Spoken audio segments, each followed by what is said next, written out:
Hi guys, so we are back with a new video, and this video is for my bigger kids. What we are going to be doing this week is drawing a haunted house.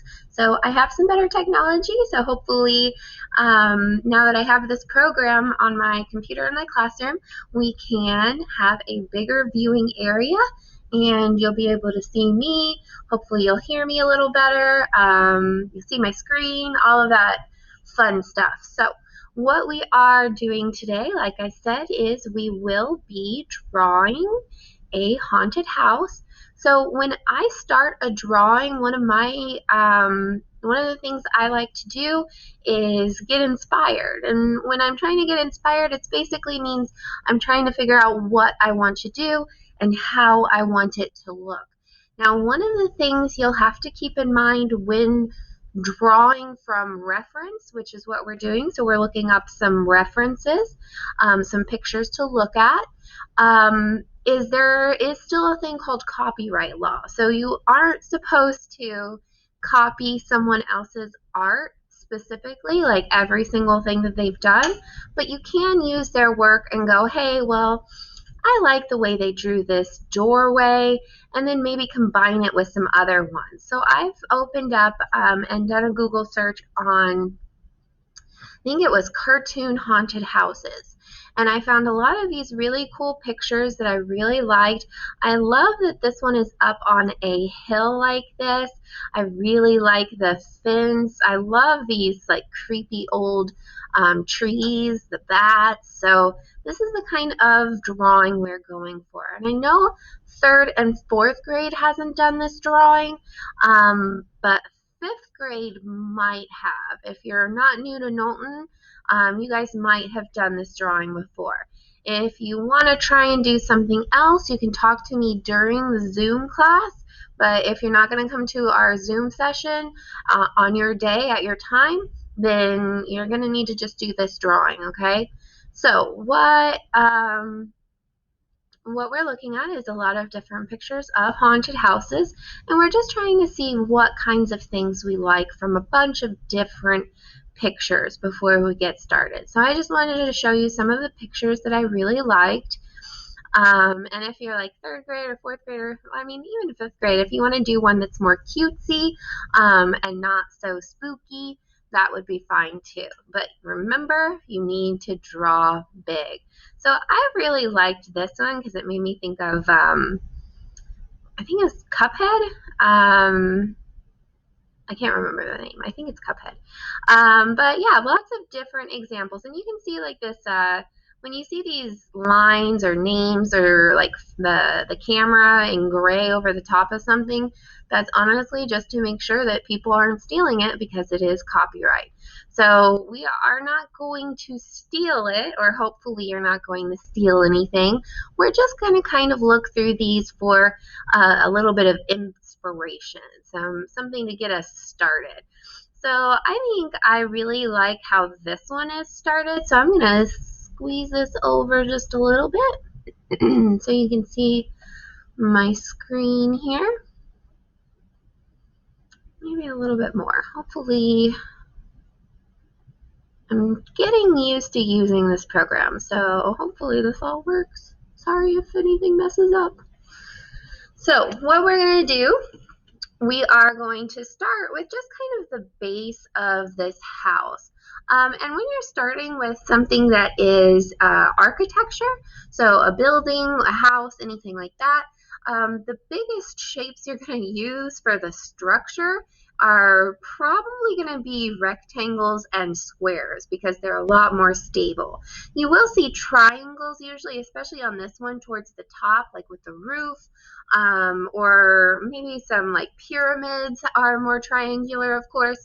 But a lot of houses do focus on using this rectangular or square format because it is more stable. And usually you want a house that's stable so it doesn't fall over. So I've already drawn one. This is the one that I drew earlier, and don't worry, I'm not expecting yours to be crazy detailed and I don't expect you to be as good as Miss Mobley, but I've seen a lot of art in the last few days that kids are adding so much detail, and it's making me so happy. So I went a little crazy when I drew this one, and I got inspired by a student I saw earlier that was just adding tons and tons of details to her work today. So all I want you to do today is focus on drawing it. We might, if you have time, you could outline it. I haven't figured out how I want to color this because in the past, this is the one that we've done in the past. I love using watercolor. So we had used watercolor for the sky, and then we used crayon to color it in. But I don't know if you guys have access to watercolor at home. I'm not sure we'll be able to use that in class right now until things get a little less crazy. So I might have to decide for next week how we're going to color it. So just worry about drawing it for right now, and we'll get back to what we're going to do with it afterwards, next or later on. So I'm going to move this over, and I could always even use mine. I'm doing a new one, but I could use mine here as some inspiration as well. And I use this one and all of those pictures I just went through to get this all together. So you probably saw some, even with the picture right here, you can see maybe that like the tops of these the triangle tops of the roofs. I use that in mine as well. So let me go ahead and move this aside and let's get this party started. All you should need is a pencil and eraser. Remember, you need to be drawing lightly, especially with this project, because you're going to probably start with simple shapes like squares, circles, rectangles, and triangles, and then you're going to just keep adding detail to it, which means you're going to have to erase some of those lines most likely. And that's my favorite way to approach a drawing, especially if it's something that's more difficult like this. So let me move my eraser over. I really liked that this one is on a cliff, so I'm going to start with the kind of cliff here. Now with this, I remember last year I had some kids that were worried because their house didn't look good. Well, this is a haunted house. It doesn't have to look good. You could have broken windows. I know one of my windows in mine was broken. You could have broken walls. You could have the roof falling off. It's a haunted house, so it's not supposed to look good. And if you don't want your house to look like it's falling apart, you just want it to look scary, that's fine. But don't worry if it's not perfect. And hopefully you're not worrying if it's not perfect, because I keep saying it doesn't have to be perfect. You're just doing your best. So all I've done here is I drew some wobbly diagonal lines, a wobbly horizontal line. And this is kind of looking like the letter S, because I want this like kind of winding path coming down the mountain.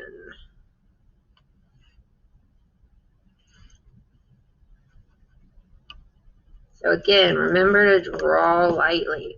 Then what are we going to do? Maybe we could, maybe we can add that kind of the base of the house, which kind of starts with a rectangle. So draw it lightly because then you're going to add more to it. And then there's a diagonal along the edge, and then another horizontal line. So it makes, I don't remember what this math shape is called. I think it starts with, is it a rhombus? Oh well. So a shape like this. It's kind of like a rectangle that gets a little squished in towards the top. So that's about the base here of the, I want to say this is either the base of the house or maybe even a porch. Let's see if I can switch to a different picture now. So let's see if we have another picture.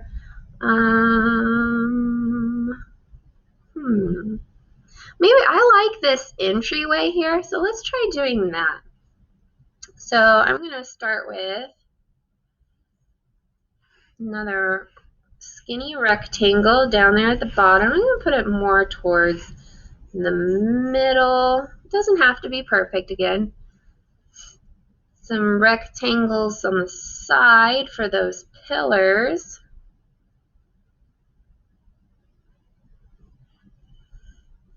I'll try to keep it a little even, but I mean, maybe don't. Maybe it's like we said earlier. If you want it to look nice, just kind of try to even it out.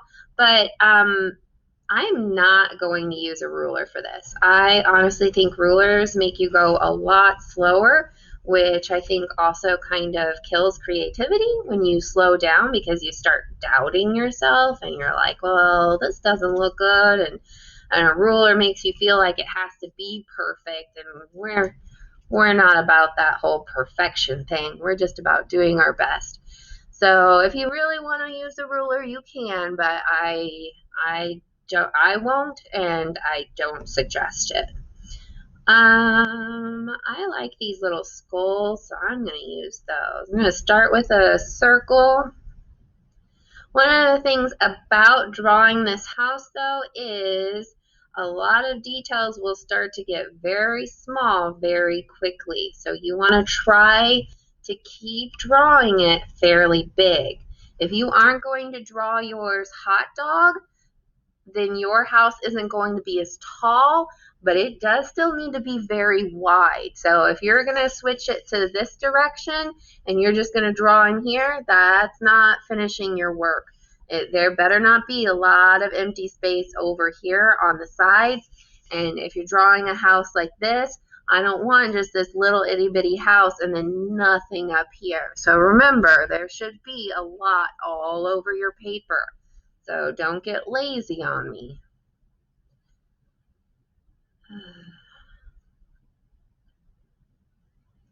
Two ovals for the eyes, an oval for the nose, and just kind of a zigzag line for the teeth area.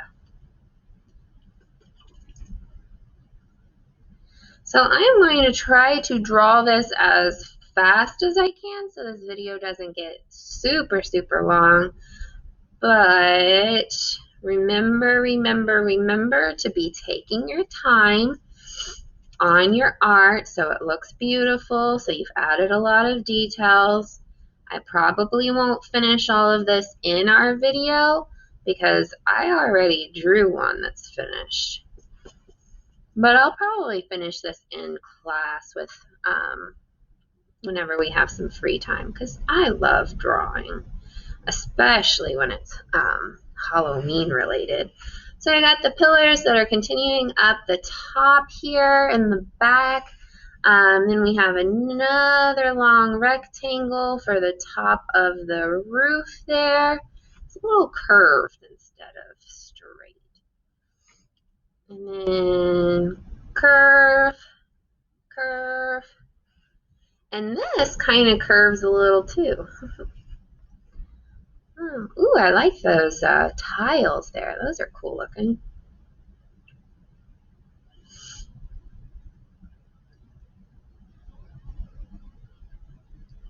So again, I'm just looking at my picture for reference. And I'm going to use this doorway, this entrance, and then I'm going to move on to another picture so I'm not stealing everything from just like one person. Like, it's more my art when I use things from lots of different pictures. And it's definitely more your art when you are being creative and thinking of your own stuff. But a lot of people struggle just thinking of stuff right out of their head. So using reference is a good place to start. All right, so we got the roof there. Let's draw this rectangle for the door. So just 2 vertical lines. I'm gonna put, maybe I'll put a grumpy looking ghost at my door. He's like, who's there? Who's knocking on my door? I'm trying to sleep.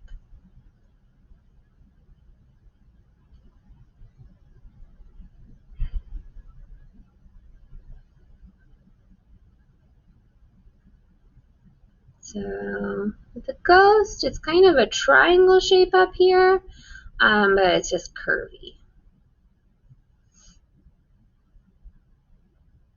Remember, it does not have to be perfect. Maybe I should have it go the other way since he's poking his head out of the door.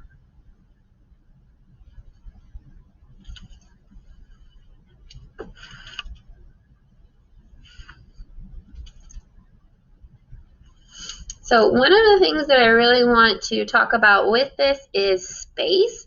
And I'm not talking about outer space. I'm talking about distance between things. So remember, when you are looking at something that's far away, like say you're looking at the San Antonio skyline from downtown with all of the big skyscrapers, they're going to look teeny tiny probably from a distance. But if you go downtown, you probably know, and I mean, you probably know anyways, that those buildings are not teeny tiny. It's kind of like when you look at your brother or your sister or a friend and they're a little further away and you put your fingers up to their head and you go squish, like you're going to squish their head. You can't really squish anybody's head with your fingers, but it's funny to use space like that because when people are a bit further away, they do look kind of smaller. What else do we need?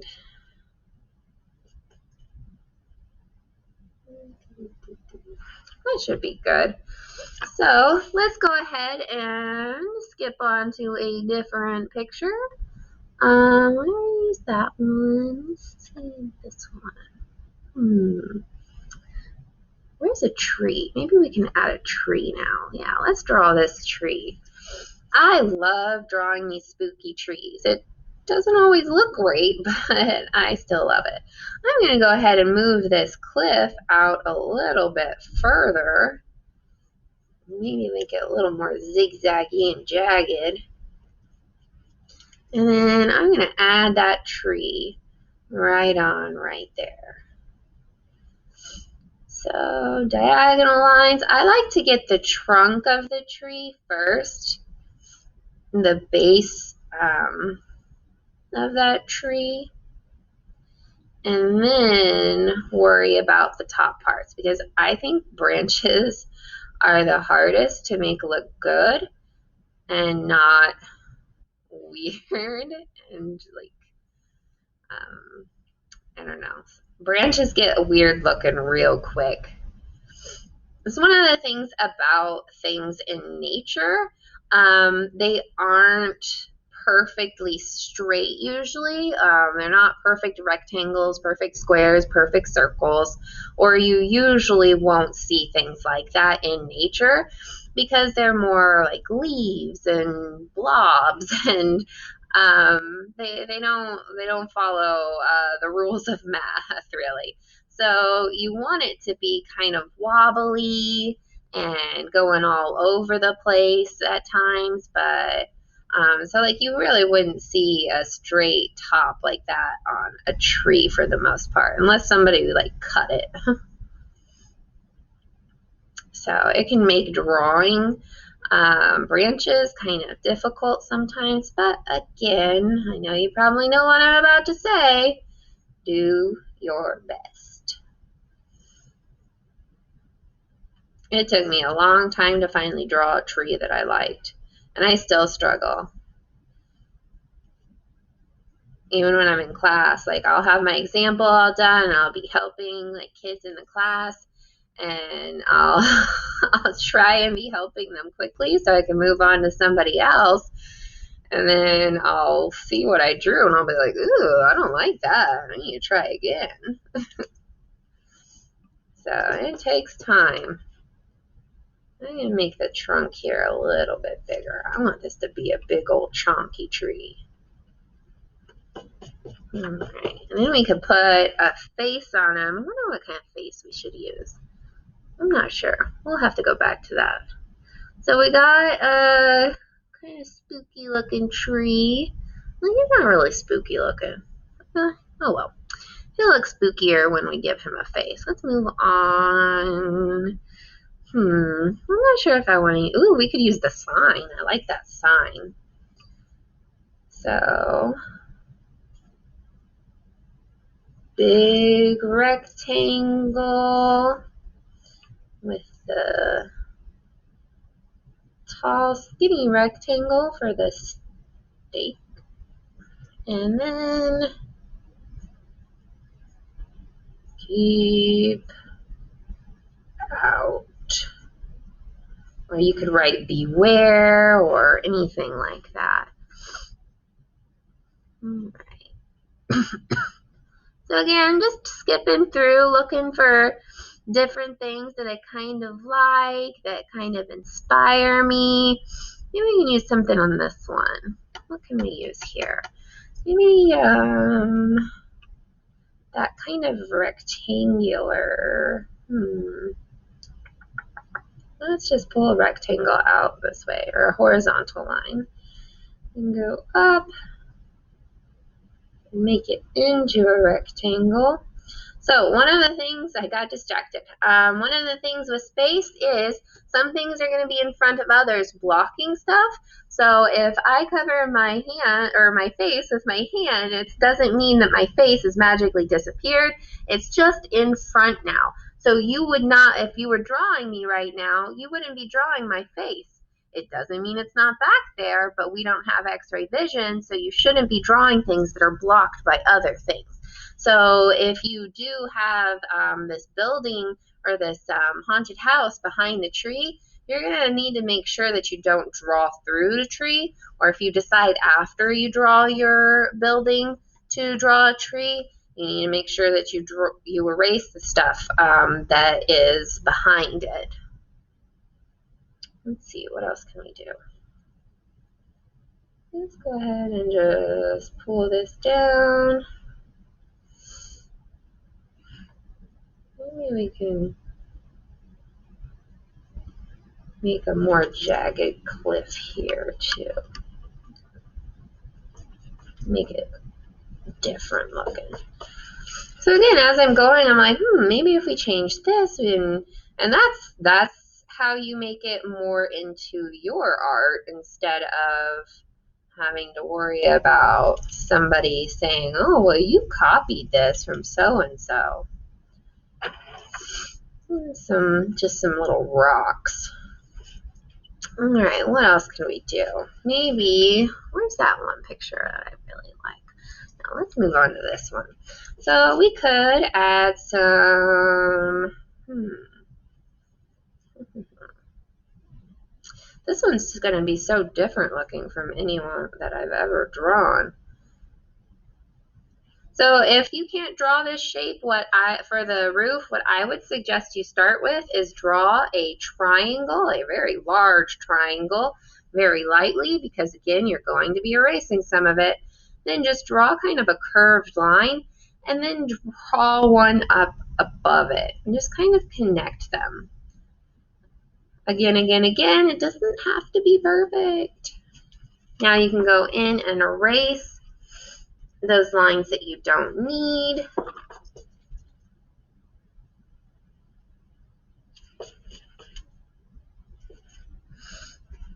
Make sure that you do give your house some windows and a door. So I don't want just rectangles with no doors and no windows. I do want you spending your time. So the art that I've been getting back from people is starting to look a lot better, but I am still seeing a lot of stuff being turned in that you obviously aren't watching the videos, or you're rushing, and you guys know what my expectations are, especially for the bigger kids. So on mine, on this one, I spent probably like maybe an hour drawing. Oops, a little too far down. Maybe an hour drawing this. So I don't expect you to draw for an hour, but you should be spending at least 30 or 40 minutes. Let's see. I want to put the moon up here. I like having the moon in the background too. So I already did a full moon on that one. Maybe, I'm going to put crescent moon. And right there.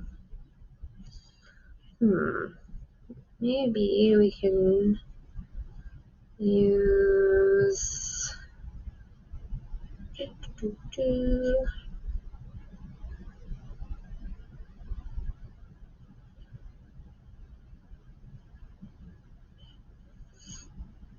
kind of a tower shape and erase this.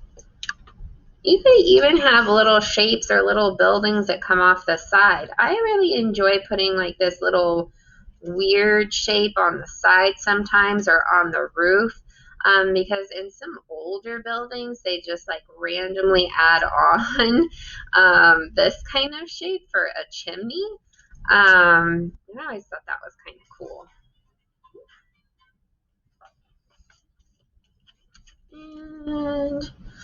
And maybe we could do a circle window up here. Big circle.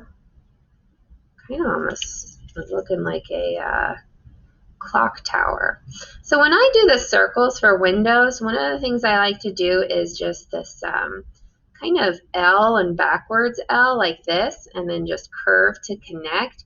It's a good way to get the window pane look.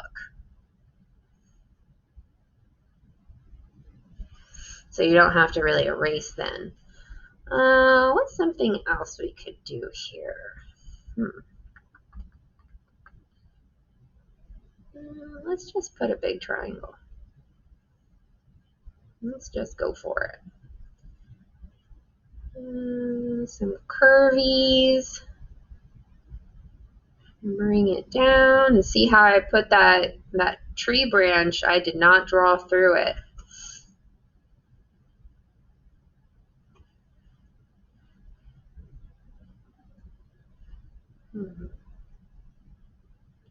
Maybe we can, like we were saying, make a hole in the side of our wall here.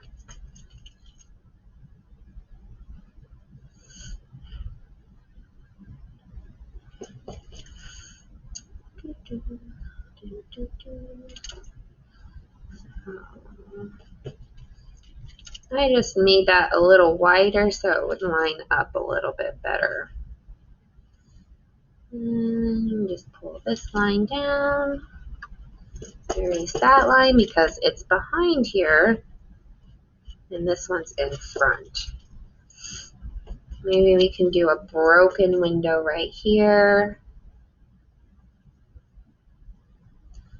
I like this kind of shape with the curve, the arch at the top for windows, but you could always do different shapes, more circle ones, whatever kind of shapes you want. So for broken windows, I just like to use like weird little zigzag shapes to make it look kind of like it's spiky and sharp.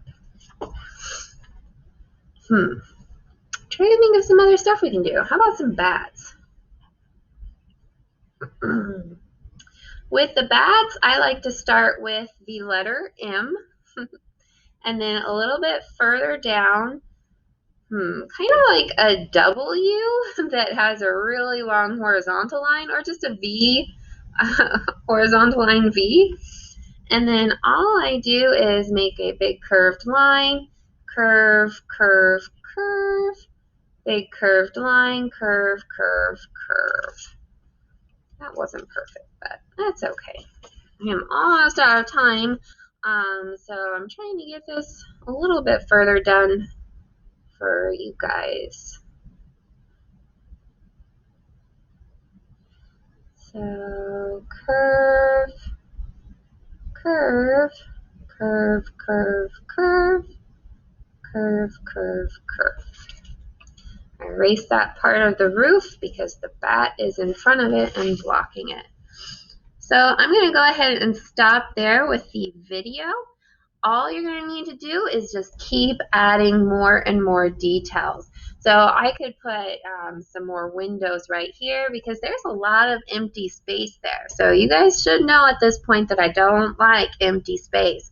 So even with a building, if you just wanted to put some lines kind of showing that it's made out of wood or something like that, or you could even put some little like wobbly rectangles around the place to make it kind of look like it's made of stone. So just make sure you are adding in those extra details because the more you add, the better your art is going to look. So take your time, do your best. I would probably wait to trace it, especially if your details get teeny tiny, like these windows and the face on my tree here. I wouldn't want to try to trace that with marker because it's too small. And remember, when you're using marker, it kind of spreads a little, so be very careful about that. So skip marker for now. You're just going to draw it and take a picture and send it to me, and you'll be done for this week. Please, please, please add a lot of detail because I'm going to want to see some really cool looking haunted houses. I will see if I can put the pictures that I found here up as well in Schoology in case you want to use those. Otherwise, you could probably just Google cartoon haunted houses yourself. So do your best, take your time, and I can't wait to see your beautiful, super spooky haunted houses. Bye, guys.